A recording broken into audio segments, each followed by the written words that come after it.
जय श्री राम।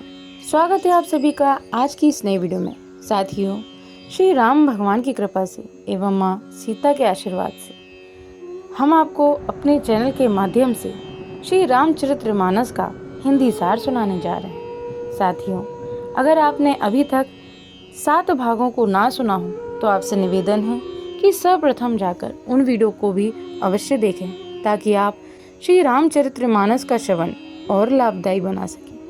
साथियों, आपसे निवेदन है कि यदि आप चैनल पर नए हो तो चैनल को सब्सक्राइब करके बेल आइकन अवश्य प्रेस करें ताकि आप हमारे वीडियो पर प्रस्तुत की जाने वाली श्री रामचरितमानस के हिंदी सार की कथा का श्रवण शीघ्र कर सकें। आइए साथियों, देर न करते हुए हम आज की वीडियो को प्रारंभ करते हैं। बोलिए गणेश जी महाराज की जय, बोलिए राजा राम सरकार की जय, बोलिए सीता मैया की जय, बोलिए चारों भैया की जय, बोलिए हनुमान जी महाराज की जय।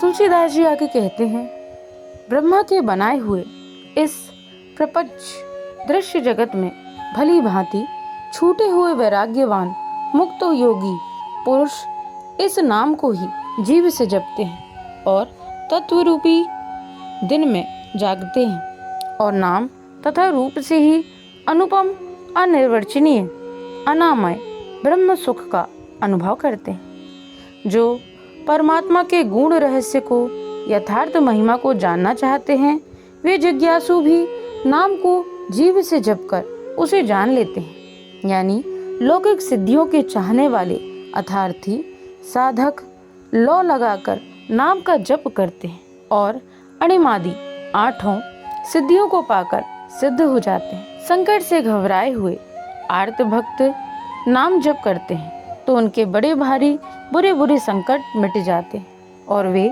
सुखी हो जाते हैं। जगत में 4 प्रकार के, प्रथम अर्थार्थी यानी धनादि की चाह से भजने वाले, दूसरे आर्त संकट की निवृत्ति के लिए भजने वाले, तीसरे जिज्ञासु भगवान को जानने की इच्छा से भजने वाले और चौथे होते हैं ज्ञानी भगवान को तत्व से जानकर स्वाभाविक ही प्रेम से भजने वाले राम भक्त हैं। और चारों ही पुण्यात्मा पाप रहित और उदार हैं। चारों ही चतुर भक्तों को नाम का ही आधार है। इनमें ज्ञानी भक्त प्रभु को विशेष रूप से प्रिय हैं। तो चारों युगों में और चारों ही वेदों में नाम का प्रभाव है, परंतु कलयुग में विशेष रूप से इसमें तो नाम को छोड़कर दूसरा कोई उपाय है ही नहीं। जो सब प्रकार की यानी भोग और मोक्ष की भी कामनाओं से रहित और श्री राम भक्ति की रस में लीन है, उन्होंने भी नाम के सुंदर प्रेम रूपी अमृत के सरोवर में अपने मन को मछली बना रखा है। अर्थात वे नाम रूपी सुधा का निरंतर आस्वादन करते रहते हैं, क्षण भर भी उससे अलग होना नहीं चाहते। निर्गुण और सगुण ब्रह्मा के 2 स्वरूप हैं। ये दोनों ही अकथनीय, अकाथ, अनादि और अनुपम हैं। मेरी सम्मति में नाम इन दोनों से बड़ा है, जिसने अपने बल से दोनों को अपने वश में कर रखा है। सज्जनगण इस बात को मुझ दास की डिठाई या केवल काव्योक्ति न समझें। मैं अपने मन के विश्वास, प्रेम और रुचि की बात कहता हूँ। निर्गुण और सगुण दोनों प्रकार के ब्रह्मा का ज्ञान अग्नि के समान है। निर्गुण उस अप्रकट अग्नि के समान है जो काठ के अंदर है परंतु दिखती नहीं, और सगुण उस प्रकट अग्नि के समान है जो प्रत्यक्ष दिखती है। तत्वतः दोनों एक ही हैं, केवल प्रकट अप्रकट के भेद से भिन्न मालूम होती हैं। इसी प्रकार निर्गुण और सगुण तत्वतः एक ही हैं। इतना होने पर भी दोनों ही जानने में बड़े कठिन हैं, परंतु नाम से दोनों सुगम हो जाते हैं। इसी से मैंने आपको निर्गुण ब्रह्मा से और सगुण राम से बड़ा कहा है। ब्रह्म व्यापक है, एक ही है, अविनाशी हैं, सत्ता, चैतन्य और आनंद की धनराशि हैं। ऐसे विकार रहित प्रभु के हृदय में रहते भी जगत के सब जीव दीन और दुखी हैं। नाम का निरूपण करके नाम के यथार्थ स्वरूप महिमा, रहस्य और प्रभाव को जानकर नाम का जतन करने से, श्रद्धा पूर्वक नाम जप रूपी साधन करने से वही ब्रह्म ऐसे प्रकट हो जाता है जैसे रत्न के जानने से उसका मूल्य। इस प्रकार निर्गुण से नाम का प्रभाव अत्यंत बड़ा है। अब अपने विचार के अनुसार कहता हूँ कि नाम सगुण राम से भी बड़ा है। श्री रामचंद्र जी ने भक्तों के हित के लिए मनुष्य शरीर धारण करके स्वयं कष्ट सहकर साधुओं को सुखी किया, परंतु भक्तगण प्रेम के साथ नाम का जप करते हुए सहज ही में आनंद और कल्याण के घर हो जाते हैं। श्री राम जी ने एक तपस्वी की स्त्री अहिल्या को ही तारा, परंतु नाम ने करोड़ों दुष्टों की बिगड़ी बुद्धि को सुधार दिया। श्री राम जी ने ऋषि विश्वामित्र के हित के लिए एक सुकेतु यक्ष की कन्या ताड़का की सेना और पुत्र सुबाहु सहित समाप्ति की, परंतु नाम अपने भक्तों के दोष, दुख और दुराशाओं का इस तरह नाश कर देता है जैसे सूर्य रात्रि का।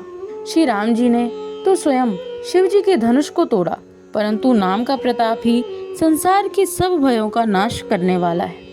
प्रभु श्री राम जी ने भयानक दंडक वन को सुहावना बनाया, परंतु नाम ने असंख्य मनुष्यों के मन को पवित्र कर दिया। श्री रघुनाथ जी ने राक्षसों के समूह को मारा, परंतु नाम तो कलयुग के सारे पापों की जड़ उखाड़ने वाला है। श्री रघुनाथ जी ने तो शबरी, जटायु आदि उत्तम सेवकों को ही मुक्ति दी, परंतु नाम ने अगणित दुष्टों का उद्धार किया। नाम के गुणों की कथा वेदों में प्रसिद्ध है। श्री राम जी ने सुग्रीव और विभीषण दोनों को ही अपनी शरण में रखा, यह सब कोई जानते हैं, परंतु नाम ने अनेक गरीबों पर कृपा की।